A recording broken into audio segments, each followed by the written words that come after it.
प्यारे परीक्षार्थियों, आप सभी का स्वागत है टीचिंग परीक्षा की आज की इस वीडियो में। आज हम मिले हैं अपने यूपी टेट के ईवीएस के सिलेबस डिस्कशन के लिए।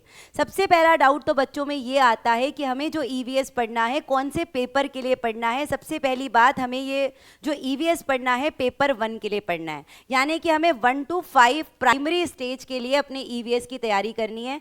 आपको बहुत सारे डाउट यहाँ पर क्लियर होते हुए दिखाई देंगे कि हमें ईवीएस में क्या क्या चीज़ें पढ़नी है, क्या कॉन्टेंट पढ़ना है, क्या पेडागोजी पढ़नी है, कितने मार्क्स का ईवीएस आता है। सारे डाउट्स में क्लियर करने वाली हूं। उसके पहले आप फटाफट से एक बार वीडियो को लाइक कर देंगे, ज़्यादा से ज़्यादा आपको शेयर कर देना है। और अगर आपने अभी तक टीचिंग परीक्षा चैनल को सब्सक्राइब नहीं किया है तो जल्दी से सब्सक्राइब कर लेंगे। हम यहाँ पर बात करेंगे कि कितने संख्या आपके प्रश्नों की रहने वाली है। टोटल कितने क्वेश्चन आने वाले हैं? 150 क्वेश्चन रहेंगे, 150 मार्क्स के रहेंगे, यानी कि एक क्वेश्चन आपका 1 मार्क का रहने वाला है। आपके multiple choice question, MCQ type आपकी क्वेश्चन आएंगे। आपको हर क्वेश्चन सही होने पर 1 मार्क दिया जाएगा, लेकिन यहां पर नेगेटिव मार्किंग नहीं है। यह आपके लिए खुशखबरी है कि यहां पर नेगेटिव मार्किंग बिल्कुल भी नहीं होने वाली है। 2 पेपर है, पेपर 1, पेपर 2, लेकिन हमें पेपर 1 के लिए ईवीएस पढ़ना है और ये पेपर सॉल्व करने के लिए आपको 2.5 घंटे मिलेंगे, यानी कि 150 मिनट मिलेंगे। एक क्वेश्चन के लिए 1 मिनट आपको दिया जा रहा है, ठीक है। अब उसके बाद इसमें कितने आपको सब्जेक्ट्स पढ़ना है? टोटल 5 सब्जेक्ट पढ़ने हैं। सीडीपी आपको 30 क्वेश्चन 30 मार्क्स का रहेगा। आपकी पहली लैंग्वेज हिंदी जो रहेगी 30 क्वेश्चन 30 मार्क्स की रहेगी। लैंग्वेज 2 में आपका इंग्लिश, उर्दू या संस्कृत 30 क्वेश्चन 30 मार्क्स का। मैथ्स इसमें आपको मिलेगा 30 क्वेश्चन 30 मार्क्स का। और हमारा ईवीएस रहने वाला है 30 क्वेश्चन 30 मार्क्स के, ठीक है। यानी कि हमें 30 मार्क्स हमारा ईवीएस दिलाने वाला है। यानी कि आप बोल सकते हैं ईवीएस आपके लिए यहाँ पर बहुत इंपॉर्टेंट रोल प्ले करेगा। टोटल क्वेश्चन आपके हो गए 150 मार्क्स के, एक क्वेश्चन 1 मार्क का, ठीक है। तो ईवीएस में हमें दोनों पढ़ना है, कंटेंट भी पढ़ना है, पेडागोजी भी पढ़ना है। तो सबसे पहले मैं आपको कंटेंट का पार्ट बता रही हूँ।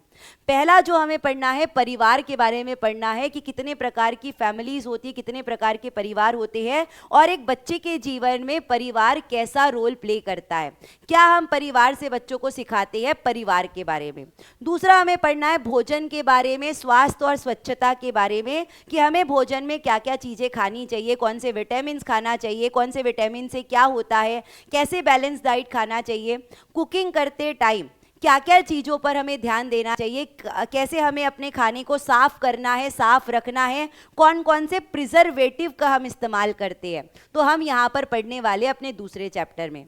तीसरा आपका है आवास, एकोमोडेशन, यानी कि कहाँ पर किस प्रकार के घर होते हैं। अगर हम देखेंगे राजस्थान में तो मिट्टी के घर होते हैं, पहाड़ों पर पत्थरों के घर होते हैं। तो अलग अलग प्रकार के घरों के बारे में यहाँ पर देखना है और वो घर किन किन चीज़ों से बनाते हैं। जैसे कि अगर राजस्थान के घर मिट्टी से बनते हैं तो वहाँ पर हमें कंस्ट्रक्शन मटेरियल्स के बारे में देखना है और साथ साथ हमें अपने अलावा जानवर और पक्षी के भी घरों के बारे में देखना है, ठीक है। चौथा चैप्टर जो हम ईवीएस में पढ़ेंगे, पेड़ पौधों के बारे में पढ़ेंगे कि पौधे हमारे जीवन में क्या रोल प्ले करते हैं, पौधे फोटोसिंथेसिस कैसे करते हैं, पौधों को हमें बचाना कैसे, उसका कंजर्वेशन कैसे करना है। उसके बाद हम फ्लोरा और फौना के बारे में पढ़ेंगे। बायोटिक और एबायोटिक के बारे में आप बोल सकते हैं, इसमें भी आपका आ जाएगा बायोटिक और एबायोटिक।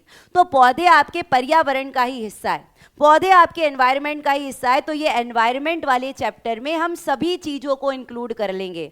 जो आप अपने आसपास सारी चीज़ें देखते हैं उसे आप बायोटिक एबायोटिक कहते हैं। जिसमें जान होती है वो बायोटिक होता है, जिसमें जान नहीं होती है एबायोटिक होता है। नेचुरल रिसोर्सेज के बारे में और अलग अलग प्रकार के जो प्रदूषण होते हैं उसे हमें एनवायरनमेंट वाले चैप्टर में पढ़ना है। साथ साथ हम देखेंगे कि हम कौन कौन से फेस्टिवल्स मनाते, कौन से त्यौहार हम मनाते हैं। कि अगर हम देखेंगे जैसे कि असम में बिहू मनाया जाता है, ओणम जो है केरल में मनाया जाता है। तो अलग अलग प्रकार के त्योहारों के बारे में हमें इस 6th वाले चैप्टर में पढ़ना है अपने ईवीएस में। उसके बाद यहाँ पर हम पढ़ेंगे अलग अलग प्रोफेशंस के बारे में, फार्मर्स के बारे में, टेलर कारपेंटर के बारे में, अलग अलग प्रोफेशंस के बारे में आपको ईवीएस में पढ़ना है। पानी, सबसे ज़्यादा आपके लिए पानी इंपॉर्टेंट रहेगा। पानी हमारे जीवन की नींव है, पानी के बिना हम जीवित नहीं रह सकते हैं। तो पानी के बारे में हमें पढ़ना है, वाटर साइकिल के बारे में पढ़ना है, पानी को कैसे हम संग्रहित कर सकते हैं, सुरक्षित रख सकते हैं, कंजर्व कर सकते हैं। उसके बारे में हम पढ़ेंगे। कितने सारे संघ बनाए गए अलग अलग प्रकार के पानी के कंजर्वेशन के लिए।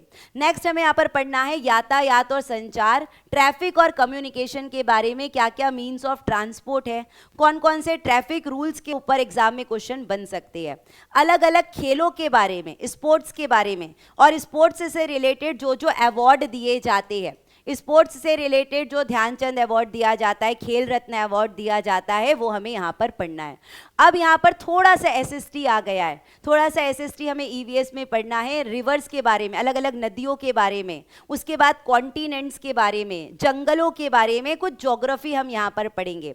साथ साथ हमें अपने रीजन, अपने आसपास आप जो पहाड़ों को देखते हो, जंगलों को देखते हो, ट्रैफिक के क्या क्या रूल्स है, उसके बाद क्या क्या पठार होते हैं, थोड़ा बेसिक नॉलेज पढ़ना है हमें, इसे डीप में नहीं पढ़ना है, वो आपके एसएसटी में आ जाता है।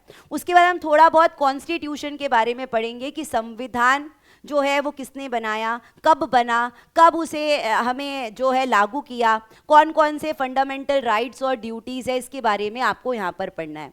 गवर्नेंस सिस्टम, ठीक है, यानी कि आपका शासन व्यवस्था, विलेज पंचायत, नगर पंचायत, एडमिनिस्ट्रेटिव सिस्टम क्या होता है, हम यहाँ पर पढ़ेंगे।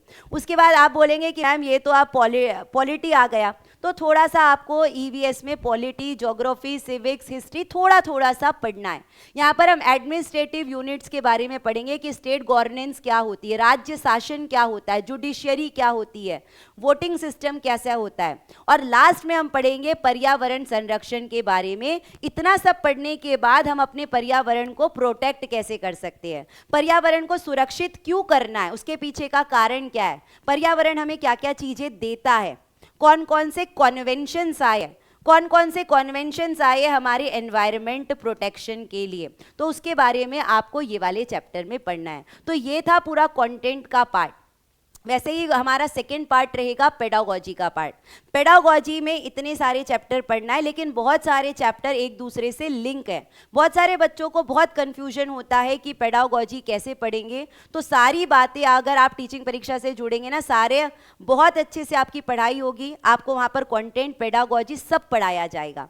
तो यहाँ पर आपको दिया है पहला पेडागोजी का कि पर्यावरण अध्ययन की अवधारणा के बारे में हमें पढ़ना है।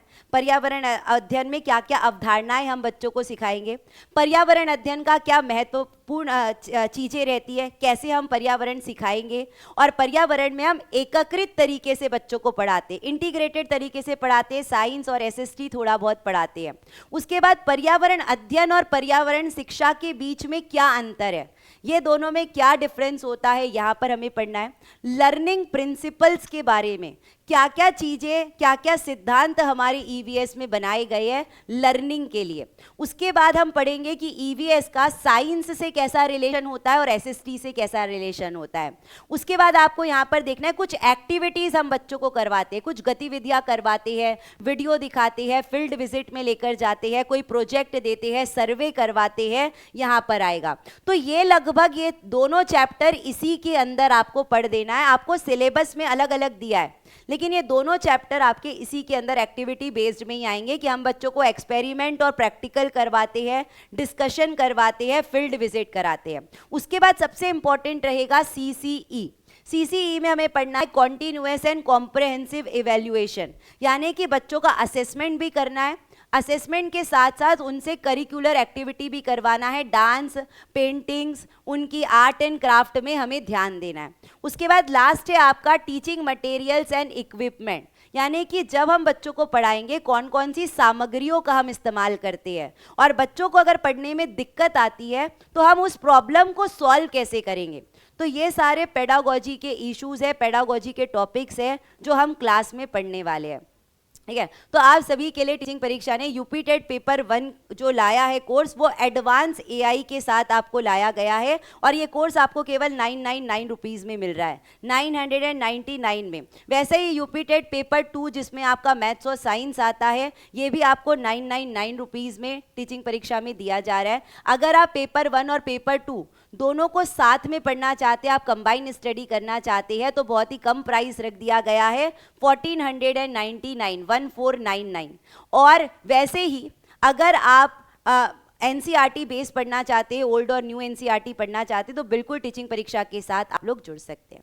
ठीक है, तो ये था आज का हमारा syllabus discussion UP TET EVS content with pedagogy के साथ।